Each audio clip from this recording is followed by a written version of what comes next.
when I first started my apprenticeship, my chef was a literal crackhead. And whenever it got busy, he would go to get supplies from the dry store. I had one head chef who used to call the dry store his office, and he would go and drink the sherry. Nice. Yeah. And he'd always go, do you want to come to my office? And you're like, fuck. To drink? This is the guy that accidentally tipped beer on my head.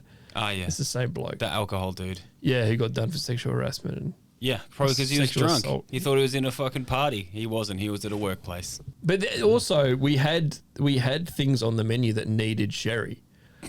And you're like, and then at one point, you're like, we actually fucking need this for this sauce. Yes. And then he's gone and drunk it. And you're like, can you stop drinking it? Yeah. Yeah. He sounded like a nightmare, that dude. Oh, it's such a nightmare. Yeah. In my brown cow days, where I first started in proper kitchens, there was a heroin addict, sous chef, but he was very honest about it. It's heroin. Yep. And that That'd be interesting. That he's done it and he does it every day and all this kind of shit. And yeah. For a year, I was a very high functioning alcoholic, like leading everyone, but I was having like a bottle a day, right? Like for probably, I reckon, a good year, right? Like a high functioning heroin addict is crazy to me.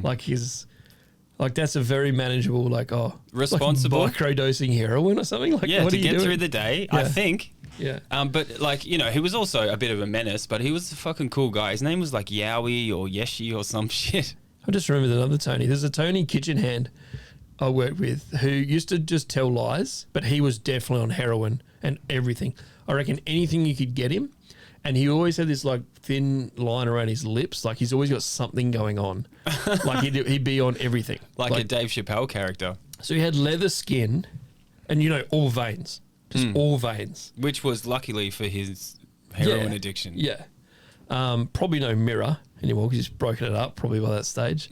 But he was anemic. Like he looked grey or like purple or mother of pearl or something. That's what his skin was like. But he was leather. He was like this white leather elephant. Gross. And he would always be just like absolutely throwing down the hardcore like coffees. Like anything that was like slight stimulating. Buzz. Yeah.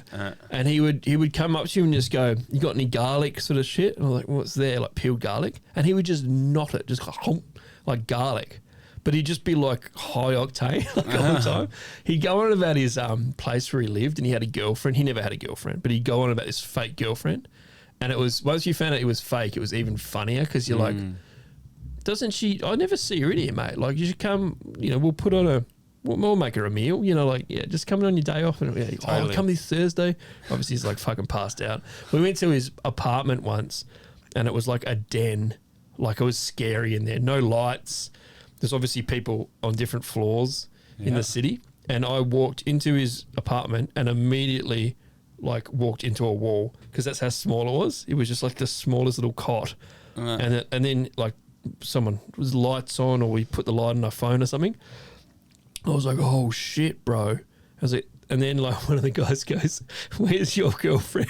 We're out of here, eh? Yeah. It stank, man. I've never been in a place like that. It looked like train spotting. Yeah. Was he any good at his job? Yeah, he's a really good kitchenette. Huh. So he would fly around. He'd obviously be very a bit dangerous the way he would fly around sometimes, but at least when you said pans, Tony, he'd come get the pans and he'd be like, and he'd remember the other tub and yeah.